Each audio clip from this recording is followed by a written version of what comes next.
Hey there, I'm so glad you're here. Today in this video, I'm going to share with you our new fall homeschool routine. So come along with me. I want to share with you what we're going to be doing and what it's going to look like for this season.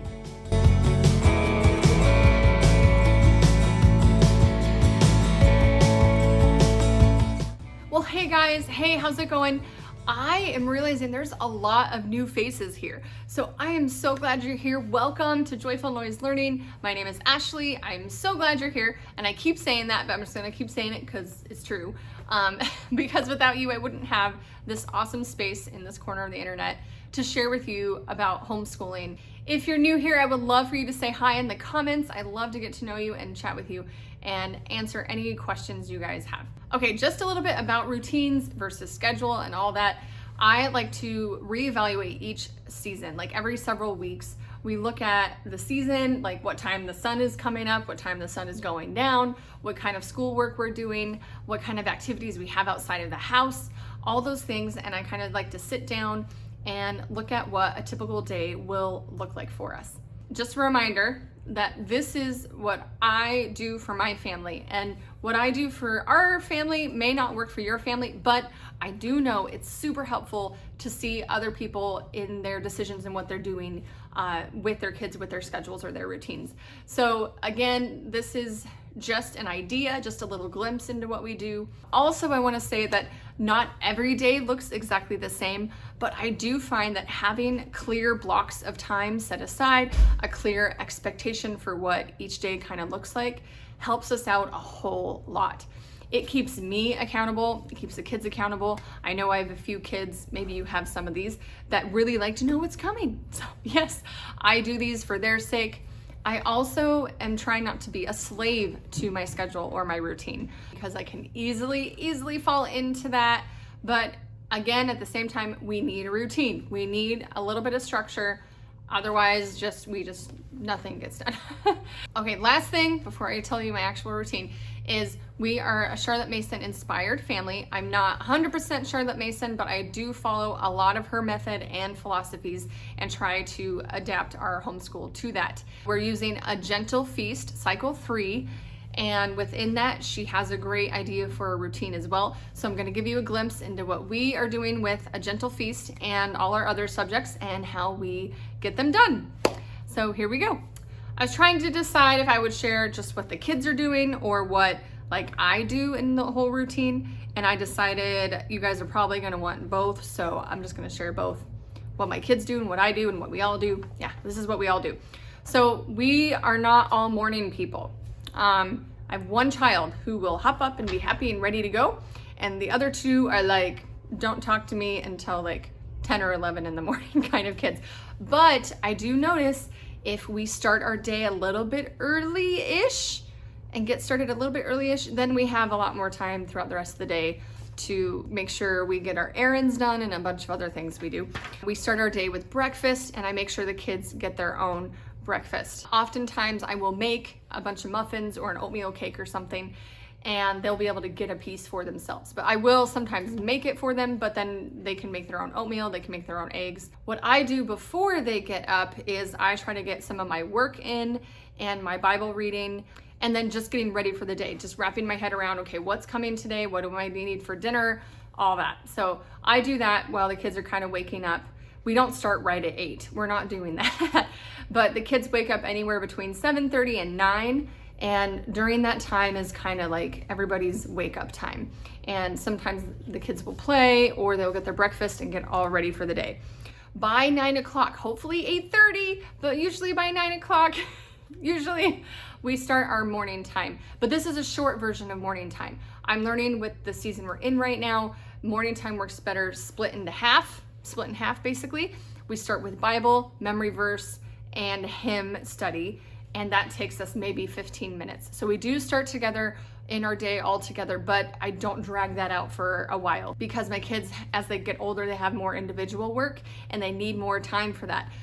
Sometimes we had morning time that was going on for a really long time, which was great. We had great memories with that, but now the kids need to get started a bit sooner on their work. So then right after our morning time, we do our morning jobs or our morning chores. because some of my kids, like I said, aren't morning people. They aren't dressed yet. They didn't brush their teeth yet until after breakfast and morning time. So this is when we get a little bit of a break from sitting down and sitting still. Then they can get up and move and do their morning chores. And then after that, they're ready to go for the day. I know some of my kids work well with a little bit of a slower start. So there's still a consistent start time, but it's not like go get dressed. So I notice the days we have to do that, like on church days, or if we have an appointment or something, co-op days, those are kind of tough days for a few of my kiddos, but they like the slower start on our regular days.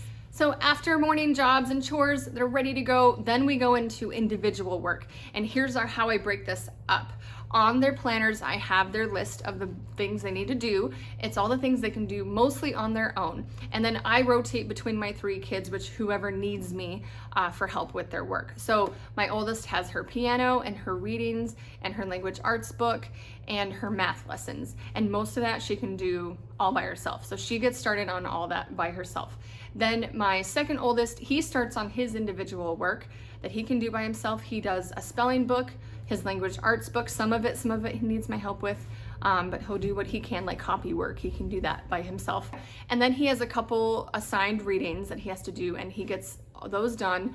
Those 2 work on that while I work with my youngest first. So I'm definitely a firm believer in working with your youngest first. So he is 6 now, which is great. He's not a toddler anymore. He's moving into a little almost school age-ish, but he still likes lots of time to play. But if mommy gives him some attention in the beginning, then he's usually ready to go for a little bit. So with him, read the books that are on our book list with him. We do and then we alternate a math lesson and a reading lesson each day, so he gets those. I'll play a math game with him. I'm also working on the catechism with him. We're using Truth and Grace with that. He's been doing the catechism for the last couple years and knows maybe the first 10 questions.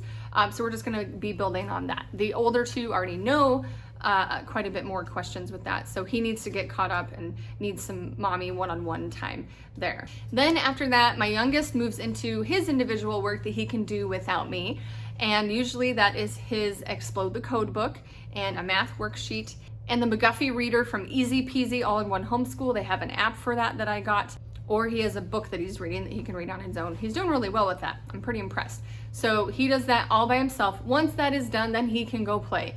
And usually that's playing outside or playing with something. Sometimes I'll let him play a computer game while he's waiting for his brother to finish. But for him, that really individual time barely takes about half an hour, maybe. Then I move into working with my middle son, and we do a math lesson, a spelling lesson, and a reading lesson. And that takes about 30 minutes with me. After that's all done, my goal was to start morning time right after that, but we haven't been getting that done until about 11:30, and they're about ready for lunch at that time. Sometimes I move into our group subjects at that time. That's like our science and our history readings, our read aloud, our poet study, our composer study, all of that. But lately what I'm doing is I let them have a break. So once they finish that time, and it's about 11:30 and that time, sometimes noon, we have some activities in the afternoon that we have to go to at a certain time. That's why I'm giving you times, but in reality, if we don't have to be there, then I don't worry so much about the times. But we have to leave the house at 12:45 for karate on certain days. So anyway, there's that. So I give them a little break. If it's not too hot, they go outside, or they can just play for a few minutes, kind of wind down and relax. Then we go into lunchtime, and I've decided to combine lunchtime with morning time. So any part of our morning time that we did not finish, whether that's what we work on during that time, our poetry. And then once lunch is all finished, then we move into the living room, and I move in straight into read aloud time. And this is just following the routine basically in the Gentle Feast suggestion. So it's called Tea Time in a Gentle Feast. And I love how she lists there that while you're reading, it gives you, on Mondays, you do a handicraft. So the kids are doing something with their hands. My oldest is good at a lot of those crafts, so she's actually like creating something or building something. The other 2 just play with things with their hands, like blocks or Play-Doh or things like that, just fidget kind of toys, or coloring and drawing sometimes. And then that's also the time when We do drawing lessons or music things that they haven't finished yet, and we do that during that. Then that brings us to the afternoon, and this can look different almost every day. I have a few basic blocks of things that I know want to be done during this afternoon time before dinner. They don't always go in the same order, like we have a general order, but it's not always the same. But I know they need to get done, so I just move them around as needed, depending on the day, you know what I mean? So we go with the flow in the afternoon, kind of a thing. The 4 things that have to be done during this time that I make sure gets done is a cleanup, and sometimes that's right after lunch, and we put all our books away, we clean up the kitchen from the meals, and we get it all cleaned up. Or sometimes that doesn't happen until right before dinner. Or sometime in the afternoon as we're going along. But there is a time that I make sure everybody does a quick cleanup of everything. Then they get a block of free time. And yes, I know Charlotte Mason talks a lot about she wants the kids to have outside and free time all in the afternoon. In some of her volumes, she talks about 4 to 5 hours a day for some kids, younger kids even more. And sometimes it's not always possible, but my goal is at least an hour of free play that is unstructured and no screens. That is my goal. It doesn't have to be outside. I like it to be outside if it's a good, good weather, or it's a good day, but it doesn't have to be. Sometimes they're building forts in the basement. Sometimes they're building towers with blocks and playing with their cars with it. So things like that, or just creating things. So that is a really important time for us in the afternoon. If though my kids have not finished their individual work, and usually this doesn't happen with my boys, but sometimes it happens with my oldest. If they have not finished their individual work, this is the time where they finish that, and then they get free time. So it just cuts into their free time a little bit. The other thing is the quiet time. And I'm a big believer in this. Again, doesn't happen every day, but I hope to make it happen as often as they need it. And that is when they're all in their separate space and looking at books or reading books, or just laying down and being quiet and closing their eyes. This is generally 30 minutes, and I'm hoping to push it to an hour, but we're at 30 minutes and we're doing pretty good with that. So that's when they can read some of their school stuff if they haven't finished it, or they can read whatever they want. And I love doing that. I love fostering a time for them to just be quiet. I have a few introverts in my house. I myself am not introverted, but my children are. And that gives them time to just regroup and be alone with their thoughts, which I know is good for everybody, right? And that's good for me, because during that time, I do a few different things. I have several things I think of doing, but one of them is resting myself. Sometimes I take a nap during this time because I'm just beat. Other times I will work out and shower during their quiet time. Other times I will work during their quiet time and get some things done that I didn't get done in the morning, and then take care of that. Or make phone calls, pay bills, make a menu plan, all those things that kind of happen during that time. And then lastly, which I'm thinking of moving this to the beginning of the day, I saw my friend Ryan from Mama on a Mission. She starts the kids with exercise or outside playtime, and I'm thinking of doing that. But right now it's on my list in the afternoon that they must do that. Some kind of movement, we call it shake break, but some kind of movement. And most of the time, some of my kids get that done just by playing outside and running around.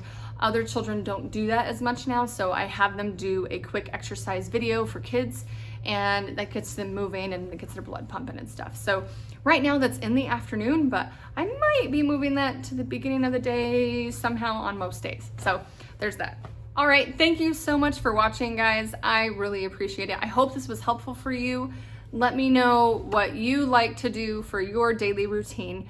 If you have any other questions about how I get things done during the day, please let me know. But that is just a nice basic overview of our fall routine this season, because we have a few activities in the afternoon and we have to be done with school by lunch most days in order to get to those activities in the afternoon. I did talk about how to do a loop schedule, or what I'm doing for loop scheduling this year, in one of my latest videos. You can check that out after this one. Or I have a playlist for all my Charlotte Mason inspired homeschool videos. I also have a video on chores for homeschool kids, and that's what I was talking about with my morning jobs for my kids. You can check out that video as well if that would be helpful for you. So thank you so much. I hope you have a great day. Please consider subscribing and give this video a thumbs up if it was helpful for you. and you guys rock at homeschooling. Go find his joy among the noise, and I'll see you in the next video. Oh, my notes are in my head. Don't put your notes in your head. Put them on paper. It works a whole lot better. Okay, here we go. Let's just go for it. Ready, and what was I saying? Okay, just a little bit about routines. Okay. All right, I have my notes here. Okay. What do I say? Okay.